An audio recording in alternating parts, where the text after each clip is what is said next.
ಇವತ್ತಿಗೆ Darshan and ಪಟಾಲಂನ custody ಅಂತ್ಯವಾಗಿತ್ತು. ನ್ಯಾಯಾಧೀಶರ ಮುಂದೆ ಅವರನ್ನ ಹಾಜರುಪಡಿಸಲಾಯಿತು.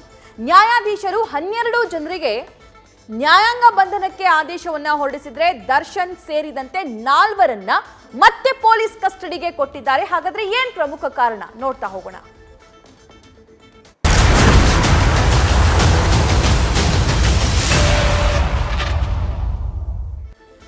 ನಟ ದರ್ಶನ್ ಸೇರಿ 4 ಆರೋಪಿಗಳು ಮತ್ತೆ ಪೊಲೀಸ್ ಕಸ್ಟಡಿಗೆ.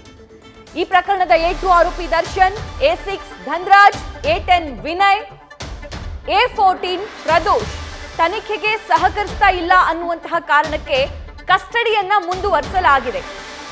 2 ದಿನ ಪೊಲೀಸ್ ಕಸ್ಟಡಿಗೆ ನೀಡಿದ 24ನೇ ACMM court A1 Pavithra, A3 Pavan, A4 Raghavendra, A5 Nandish, A6 Jagadish, A7 Anu, A8 Ravishankar, A11 Nagaraju, A12 Lakshman, A13 Deepak, A15 Karthik, A16 Keshavamurthy ಒಟ್ಟು 11 ಆರೋಪಿಗಳು ಪರಪ್ಪನ ಅಗ್ರಹಾರ ಜೈಲು ಪಾಲಾಗಿದ್ದಾರೆ.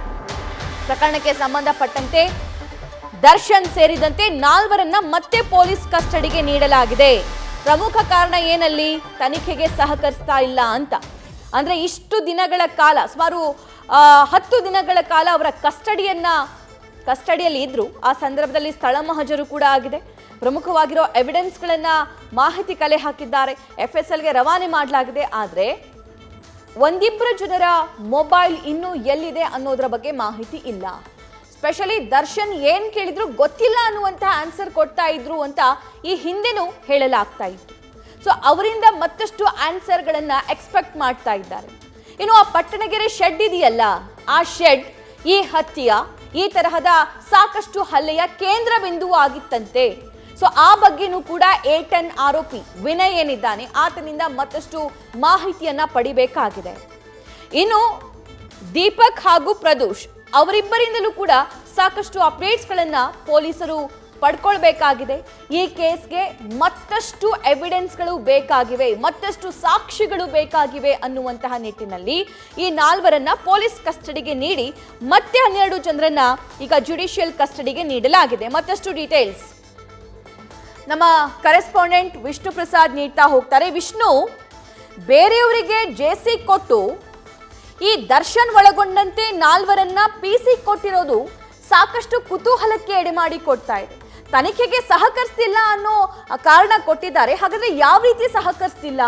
ಇನ್ನೂ ಪೊಲೀಸರು ಏನ್ ಎಕ್ಸ್ಪೆಕ್ಟ್ ಮಾಡ್ತಿದ್ದಾರೆ? ಖಂಡಿತ ಸಭಾ, ಇವತ್ತು ಕೋರ್ಟ್ ಮುಂದೆ ಅವ್ರನ್ನ ಹಾಜರುಪಡಿಸುವಂತ ಕೆಲಸ ಆಯ್ತು. ಪ್ರಕರಣದ ಒಟ್ಟು ಇವತ್ತು 14 ಆರೋಪಿಗಳನ್ನ ಕೋರ್ಟ್ ಮುಂದೆ ಹಾಜರುಪಡಿಸಿದ್ರು. ಯಾಕಂತಂದ್ರೆ ಪ್ರಕರಣದಲ್ಲಿ 3 ಆರೋಪಿಗಳನ್ನ ಈಗಾಗಲೇ ನಿನ್ನೆ ಹಾಜರುಪಡಿಸಿದಂತಹ ಪೊಲೀಸರು ಅವ್ರನ್ನ ಈಗ ನ್ಯಾಯಾಂಗ ಬಂಧನಕ್ಕೆ ಕೊಡುವಂತಹ ಕೆಲಸವನ್ನ ಕೋರ್ಟ್ ಮಾಡಿತ್ತು. ಅದರ ಉಳಿದಂತ ಇರುವಂತಹ 14 ಆರೋಪಿಗಳನ್ನ ಇವತ್ತು ಪುನಃ ಕೋರ್ಟ್ ಮುಂದೆ ಹಾಜರುಪಡಿಸುವಂತ ಕೆಲಸವನ್ನು ಮಾಡಿದ್ರು. ಅದರಲ್ಲಿ ಪ್ರಮುಖವಾಗಿ A2 ಆಗಿರುವಂತಹ ದರ್ಶನ್, ಪ್ರದೋಷ್, ಧನರಾಜು ಜೊತೆಗೆ ವಿನಯ್, ಈ 4 ಮಂದಿಯನ್ನ ಈಗ ಪುನಃ ಪೊಲೀಸ್ ಕಸ್ಟಡಿಗೆ ಕೊಡುವಂತಹ ಕೆಲಸವನ್ನ ಕೋರ್ಟ್ ಮಾಡಿತು. ಕಾರಣ ಅದಕ್ಕೆ ಕೋರ್ಟ್ ಮಾಡಿದ್ದೇನಂತಂದ್ರೆ ಪ್ರಕರಣದಲ್ಲಿ ಆರೋಪಿಗಳು ತನಿಖೆಗೆ ಸರಿಯಾಗಿ ಸಹಕರಿಸ್ತಿಲ್ಲ. ಇದು ಮೊದಲನೇ ಆರೋಪ ಬಂದಿದ್ದು.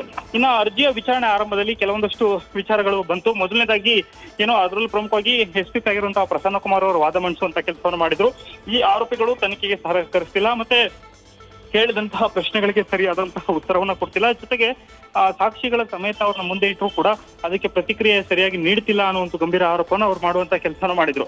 ಇನ್ನು ಇದಕ್ಕೆ ಅವರ ಪರ ವಕೀಲರು ಕೂಡ ಆಕ್ಷೇಪ ವ್ಯಕ್ತಪಡಿಸಿದ್ರು. ಇದು ಕಾನೂನಿನ ಉಲ್ಲಂಘನೆ ಆಗ್ತಾ ಇದೆ. ಕಾರಣ ಏನಂತಂದ್ರೆ ಈ ಪ್ರಕರಣಕ್ಕೆ ಸಂಬಂಧಪಟ್ಟಂತೆ ಆರೋಪಿಗಳು ಹೇಳಿಕೆಯನ್ನ ಸರಿಯಾಗಿ ಕೊಡ್ತಿಲ್ಲ, ಬಾಯಿ ಬಿಡ್ತಿಲ್ಲ ಅನ್ನೋ ಒಂದು ಕಾರಣಕ್ಕೋಸ್ಕರ ಪುನಃ ಕಸ್ಟಡಿಗೆ ಕೊಡೋದಕ್ಕೆ ಸಾಧ್ಯ ಇಲ್ಲ ಅಂತ ಹೇಳಿದ್ರು. ಇದ್ರ ಜೊತೆಗೆ ಪುನಃ ಮೈಸೂರಿಗೆ ಕರ್ಕೊಂಡು ಹೋಗ್ಬೇಕು ಅಂತ ಹೇಳಿ SPP ಹೇಳುವಂತಹ ಕೆಲಸವನ್ನು ಮಾಡ್ತಾ ಇದ್ರೆ ಇದು ಸರಿಯಲ್ಲ ಅಂತ ಹೇಳಿ ಅವರ ಪರ ವಕೀಲರು ವಾದವನ್ನು ಮಂಡಿಸಿದ್ರು. ಇದರ ಜೊತೆಗೆ ಇನ್ನೊಂದು ಪ್ರಮುಖವಾದಂತಹ ಅಂಶ ಏನಂತಂದ್ರೆ ವಿನಯ್ನ ಯಾಕೆ ಪೊಲೀಸ್ ಕಸ್ಟಡಿಗೆ ಬೇಕು ಅನ್ನೋ ಒಂದು ಪಾಯಿಂಟ್ಗೆ ನಾವು ವಾದವನ್ನು ಮಂಡಿಸುವಂತ ಸಂದರ್ಭದಲ್ಲಿ ವಿನಯನೇ ಇಡೀ ಪ್ರಕರಣಕ್ಕೆ ಸಂಬಂಧಪಟ್ಟಂತ ಅಂದ್ರೆ ಮೇನ್ 164 ಸ್ಟೇಟ್ಮೆಂಟ್ ಮಾಡ್ಕೊಳ್ಳಲಾಗಿದೆ. ಜೊತೆಗೆ ಆತ ತಪ್ಪೊಪ್ಪಿಗೆಯನ್ನ ಕೊಟ್ಟಿರುವಂತದ್ರಲ್ಲಿ ಅನೇಕ ಅಂಶಗಳು ಉಲ್ಲೇಖ ಆಗಿದೆ. ಅದಕ್ಕೆ ದರ್ಶನ್ ಇಂದ ಉತ್ತರವನ್ನು ಪಡ್ಕೊಳ್ಳುವಂತ ಕೆಲಸವನ್ನು ಮಾಡ್ತೀವಿ, ಪ್ರತ್ಯೇಕವಾಗಿ ಆತನ ವಿಚಾರಣೆ ನಡೆಸುವಂತ ಕೆಲಸವನ್ನು ಮಾಡ್ತಾ ಇದ್ವಿ. ಆದ್ರೆ ದರ್ಶನ್ ಯಾವುದೇ ರೀತಿಯಲ್ಲಿ ಅದಕ್ಕೆ ಉತ್ತರ ಕೊಡ್ತಿಲ್ಲ. ಕೇಳಿದಂತಹ ವಿಚಾರಗಳಿಗೆ ಸಂಬಂಧಪಟ್ಟಂತೆ ಬೇರೆ ಬೇರೆ ರೀತಿಯಲ್ಲಿ ಉತ್ತರವನ್ನು ಕೊಡ್ತಾರೆ, ಮತ್ತೆ ದಿಕ್ತಪ್ಪಿಸುವಂತ ಕೆಲಸವನ್ನು ಮಾಡ್ತಾರೆ. ಒಮ್ಮೆ ಪ್ರಕರಣದಲ್ಲಿ ತಾನೇ ತಪ್ಪಿತಸ್ಥ ಅಂತ ಹೇಳಿ ಒಪ್ಕೊಳ್ತಾರೆ, ಇನ್ನೊಮ್ಮೆ ಹೇಳಿಕೆ ಕೊಡುವಂತ ಸಂದರ್ಭದಲ್ಲಿ ಅದಕ್ಕೆ ಪೂರಕವಾದಂತಹ ಹೇಳಿಕೆ ಕೊಡದಲೆ ಕೇಸ್ನ ಡೈವರ್ಟ್ ಮಾಡ್ತಾರೆ ಅನ್ನೋ ಒಂದು ಆರೋಪವನ್ನ ಇಲ್ಲಿ ಪೊಲೀಸ್ ಅಧಿಕಾರಿಗಳು ಮಾಡಿದ್ರು. ಎಲ್ಲ ಅಂಶಗಳನ್ನ ನೋಡಿದಂತಹ ಬಳಿಕ ಇನ್ನೊಂದು ಪ್ರಮುಖವಾದಂತಹ ವಿಚಾರದಲ್ಲಿ ಚರ್ಚೆ ಆಗ್ತಾ ಹೋಯ್ತು. ಮೊದಲನೇದಾಗಿ ಪೊಲೀಸರ ಮೇಲೆ ಗಂಭೀರವಾದಂತಹ ಆರೋಪವನ್ನ ಇಲ್ಲಿ ಆರೋಪಿಗಳ ಪರ ವಕೀಲರು ಮಾಡ್ತಾ ಹೋದ್ರು. ಏನಂತಂದ್ರೆ ಎಲ್ಲ ವಿಚಾರಗಳನ್ನ ಹೊರಗಡೆ ಲೀಕ್ ಮಾಡುವಂತ ಕೆಲಸವನ್ನು ಮಾಡ್ತಾ ಇದ್ದಾರೆ.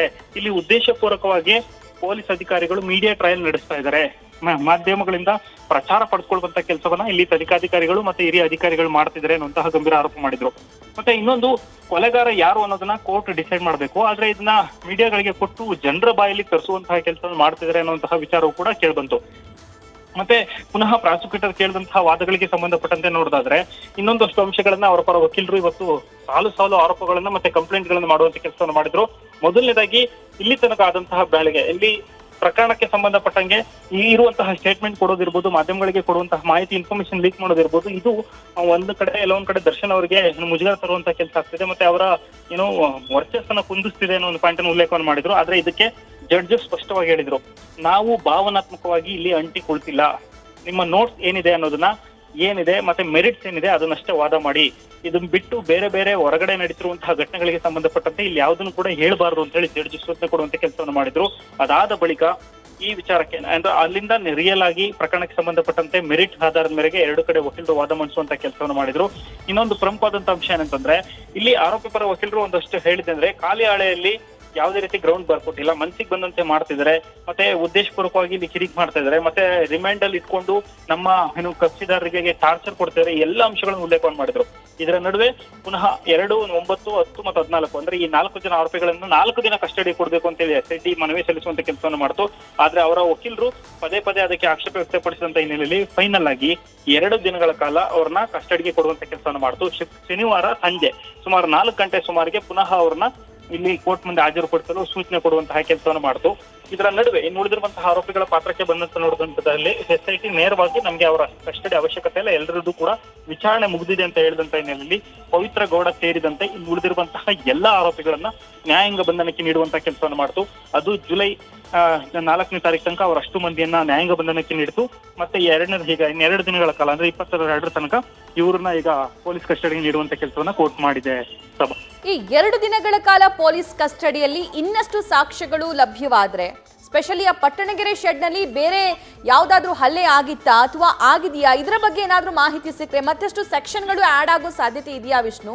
ಅದರ ಜೊತೆಗೆ ಈ ಪಟ್ಟಣಗೆರೆ ಶೆಡ್ನ ನೋಡ್ಕೊಳ್ತಾ ಇದ್ದಿದ್ದು ವಿನಯ್, ಆತನಿಗೆ A10 ಮಾಡಿರೋದ್ರ ಬಗ್ಗೆಯೂ ಕೂಡ ಆಕ್ರೋಶ ಇತ್ತು. ಆ A10 ಇರೋದು ಕೂಡ ಚೇಂಜ್ ಆಗೋ ಸಾಧ್ಯತೆ ಇದೆಯಾ?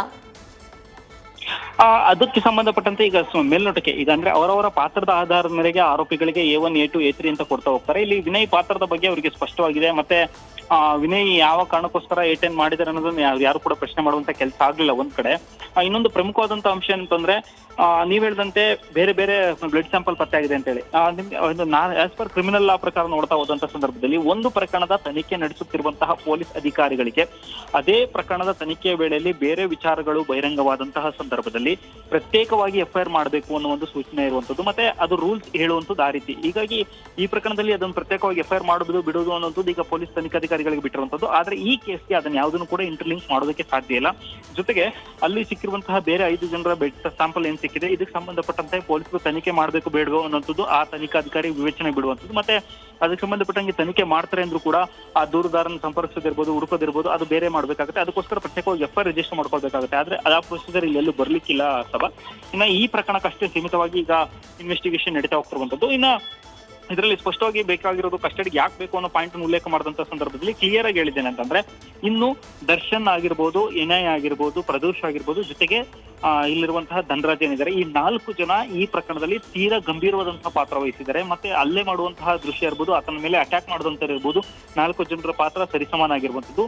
ಮತ್ತೆ 4 ಜನರಿಂದ ಅನೇಕ ಸಾಕ್ಷ್ಯಾಧಾರಗಳು ನಾವು ಕಲೆಕ್ಟ್ ಮಾಡ್ಕೋಬೇಕಾಗುತ್ತೆ. ಮತ್ತೆ ಪ್ರಕರಣದ ತನಿಖೆ ನಡೆಸುವಂತ ಸಂದರ್ಭದಲ್ಲಿ ಭಯಂಕರ ಸಾಕ್ಷ್ಯನಾಶ ಪ್ರಯತ್ನಕ್ಕೆ ಈ 4 ಜನರು ಎಲ್ಲಾ ಕಡೆನೂ ಭಾಗವಹಿಸಿದ್ದಾರೆ. ಜೊತೆಗೆ ಒಂದು ಕಡೆ ಬಾಡಿಯನ್ನ ಡಿಸ್ಪೋಸ್ ಮಾಡೋದಕ್ಕೋಸ್ಕರನೇ ಈ 4 ಜನ ಭಾಗವಹಿಸಿ ಮಾಡಿರುವಂತದ್ದು. ಜೊತೆಗೆ ಬಾಡಿ ಡಿಸ್ಪೋಸ್ ಆದಂತ ಬಳಿಕ ಫೇಕ್ ಸರೆಂಡರ್ ಮಾಡುವಂತಹ ಕೆಲಸಕ್ಕೆ ಮುಂದಾಗುವಂಥದ್ದು ಈ 4 ಜನ ಪ್ಲಾನ್ ಮಾಡ್ತಾರೆ. ಅದಕ್ಕೆ ಬೇಕಾಗಿರುವಂತಹ ಫಂಡಿಂಗ್ ವ್ಯವಸ್ಥೆನ ಈ 4 ಜನ ಮಾಡ್ತಾರೆ. ಜೊತೆಗೆ ಈ 4 ಜನರೇ ಇಡೀ ಈ ಪ್ರಕರಣದ ಪ್ರಮುಖ ಸೂತ್ರಧಾರಿಗಳು ಅನ್ನೋ ಪಾಯಿಂಟ್ ಅನ್ನ ಇಲ್ಲಿ SPP ಉಲ್ಲೇಖ ಮಾಡುವಂತ ಕೆಲಸವನ್ನು ಮಾಡಿದ್ರು. ಇದೇ ಆಧಾರದ ಮೇರೆಗೆ ಮತ್ತೆ ಇವರಿಂದ ಸ್ಟೇಟ್ಮೆಂಟ್ ಪಡ್ಕೊಳ್ಳುವಂತಹ ಸಂದರ್ಭದಲ್ಲಿ 4 ಜನರನ್ನ ಪ್ರತ್ಯೇಕವಾಗಿ ವಿಚಾರಣೆ ನಡೆಸುವಂತ ಸಂದರ್ಭದಲ್ಲಿ 4 ಜನರು ಪ್ರತ್ಯೇಕವಾಗಿ ವಿವಿಧ ರೀತಿಯಲ್ಲಿ ಉತ್ತರವನ್ನು ಕೊಡುವಂತ ಕೆಲಸವನ್ನು ಮಾಡಿದ್ದಾರೆ. ಈ ಮೂಲಕ ಆ ವಿಚಾರಗಳಿಗೆ ಸಂಬಂಧಪಟ್ಟಂತೆ ಮುಖಾಮುಖಿ ವಿಚಾರಣೆ ಬಾಕಿ ಇದೆ. ಜೊತೆಗೆ ಈ ಆರೋಪಿಗಳಿಂದ ಇನ್ನಷ್ಟು ಸಾಕ್ಷ್ಯಾಧಾರಗಳನ್ನು ಕಲೆಕ್ಟ್ ಮಾಡ್ಕೋಬೇಕಾಗುತ್ತೆ. ಮತ್ತೆ ಒಬ್ಬ ಆರೋಪಿ ಇವರು ಕೃತ್ಯವನ್ನು ಎಸಗಿದ್ದಾರೆ ಅಂತ ಹೇಳಿದ್ರೆ ಇನ್ನೊಬ್ರು ಇವ್ರು ಕೃತ್ಯವನ್ನು ಎಸಗಿದ್ದಾರೆ ಅಂತ ಅವರ ಮೇಲೆ ಪರಸ್ಪರ ಆರೋಪಗಳು ಕೂಡ ಹೇಳಿಕೆಯಲ್ಲಿ ದಾಖಲಾಗಿದೆ. ಹೀಗಾಗಿ ಅವರ ಕಸ್ಟಡಿ ನಮಗೆ ಅವಶ್ಯಕತೆ ಇದೆ ಅಂತ ಹೇಳಿದ್ರು. ಜೊತೆಗೆ ಮೈಸೂರಿನ ವಿಚಾರಕ್ಕೆ ಬಂದಂತ ಸಂದರ್ಭದಲ್ಲಿ ಎಲ್ಲಿ 30 ಲಕ್ಷವನ್ನ ಹಣವನ್ನು ಕೊಟ್ಟು ಫೇಕ್ ಸರೆಂಡರ್ ಮಾಡಿಸುವಂತಹ ಡೀಲಿಂಗ್ ನಡೀತು, ಅದರ ಮಾಹಿತಿ ಬಾಕಿ ಇದೆ ಅನ್ನುವಂಥ ಪಾಯಿಂಟ್ ಅನ್ನು ಕೂಡ ಉಲ್ಲೇಖವನ್ನು ಮಾಡ್ತಿದ್ರು. ಈ ಎಲ್ಲ ಅಂಶಗಳನ್ನು ಪರಿಗಣಿಸಿದಂತ ನ್ಯಾಯಾಲಯ 2 ದಿನ ಕಸ್ಟಡಿಗೆ ಕೊಟ್ಟಿದೆ. ಈ ಮೂಲಕ ವಾಟ್ ನೆಕ್ಸ್ಟ್ ಅಂತ ನೋಡೋದಾದ್ರೆ 2 ದಿನದಲ್ಲಿ ದರ್ಶನ್ ಅವರಿಂದ ಪೆಂಡಿಂಗ್ ಉಳಿದಿರುವಂತಹ ಸಾಕ್ಷ್ಯಾಧಾರಗಳನ್ನ ಕಲೆಕ್ಟ್ ಮಾಡುವಂತ ಕೆಲಸವನ್ನು ಮಾಡ್ತಾರೆ. ಮೈಸೂರಿನ ಮಹಾಜರ್ ಪೆಂಡಿಂಗ್ ಇದೆ, ಅದನ್ನು ಕೂಡ ಮಾಡಿಸುವಂತ ಕೆಲಸವನ್ನ ಮಾಡ್ತಾರೆ. ಅದಲ್ಲದೆ ಈ ಉಳಿದಿರುವಂತಹ ಆರೋಪಿಗಳನ್ನ ಮುಖಾಮುಖಿ ಕುಳಿತುಕೊಂಡು ಪ್ರಕರಣದಲ್ಲಿ ಅವರ ಪಾತ್ರಕ್ಕೆ ಸಂಬಂಧಪಟ್ಟಂತೆ ಇವರು ಕೊಟ್ಟಂತಹ ಹೇಳಿಕೆ ಅವರು ಕೊಟ್ಟಂತಹ ಹೇಳಿಕೆಯನ್ನ ಎದುರುಗಡೆ ಇಟ್ಟು ಅಂದ್ರೆ ಈ ರೀತಿ ಹೇಳಿದ್ದಾರೆ ಅಂತ ಹೇಳಿ ಇಬ್ಬರು ಕಡೆಯಿಂದಲೂ ಕೂಡ ಒಂದು ಸ್ಪಷ್ಟನೆ ಆದಂತಹ ಒಂದು ಉತ್ತರವನ್ನು ಪಡೆಯುವಂತಹ ಕೆಲಸವನ್ನ ಪೊಲೀಸ್ ಅಧಿಕಾರಿಗಳು ಮಾಡಿ ಈ ಪ್ರಕರಣದ ಕನ್ಕ್ಲೂಷನ್ಗೆ ತರುವಂತಹ ಕೆಲಸವನ್ನ ಮಾಡ್ತಾರೆ. ಸಭಾ ರೈಟ್ ವಿಷ್ಣು, ಧನ್ಯವಾದ ಡೀಟೇಲ್ಸ್ಗಾಗಿ. ಪ್ರಕರಣಕ್ಕೆ ಸಂಬಂಧಪಟ್ಟಂತೆ 2 ದಿನಗಳ ಕಾಲ ದರ್ಶನ್, ವಿನಯ್, ದೀಪಕ್ ಹಾಗೂ ಪ್ರದೂಷ್ ಈ 4 ಜನರನ್ನ ಪೊಲೀಸ್ ಕಸ್ಟಡಿಗೆ ನೀಡಲಾಗಿದೆ. ಸೊ ಮೈಸೂರಿನ ಮಹಜರು ಆಗಬೇಕಾಗಿದೆ. 30 ಲಕ್ಷ ಹಣ ದರ್ಶನ್ಗೆ ಎಲ್ಲಿಂದ ಬಂತು, ಯಾರು ಕೊಟ್ಟರು, ಇದರ ಬಗ್ಗೆನೂ ಕೂಡ ಮಾಹಿತಿ ಕಲೆ ಹಾಕೋ ಕೆಲಸ ಪೊಲೀಸರು ಮಾಡ್ತಾರೆ. ಇನ್ನು ಮೌಖಿಕವಾಗಿ ಅವ್ರನ್ನ ಪ್ರಶ್ನೆ ಕೇಳೋ ಕೆಲಸ ಅಂದರೆ ಒಬ್ಬರಿಗೊಬ್ಬರು ಕೂರಿಸ್ಕೊಂಡು ಕ್ವಶನ್ ಮಾಡ್ತಾ ಹೋಗ್ತಾರೆ. ಅವರಿಬ್ರು ಕೂಡ ಸೇಮ್ ಆನ್ಸರ್ ಕೊಡಬೇಕು. ಆನ್ಸರ್ ಟ್ಯಾಲಿ ಆಗದೆ ಇದ್ದಂತಹ ಸಂದರ್ಭದಲ್ಲಿ ಅಲ್ಲೂ ಕೂಡ ತೀವ್ರವಾಗಿರೋ ವಿಚಾರಣೆ ನಡೆಸುವಂತಹ ಸಾಧ್ಯತೆ ಇದೆ. ಇದರಲ್ಲಿ ಯಾರು ಸತ್ಯ ಹೇಳ್ತಿದ್ದಾರೆ, ಯಾರು ಸುಳ್ಳು ಹೇಳ್ತಿದ್ದಾರೆ, ಇದರ ಬಗ್ಗೆನೂ ಕೂಡ ಪೊಲೀಸರು ಐಡೆಂಟಿಫೈ ಮಾಡಲಿದ್ದಾರೆ. ನ್ಯೂಸ್ ಫಸ್ಟ್ ನಿರ್ಭೀತಿಯಿಂದ ನಿಮ್ಮ ಪರವಾಗಿ.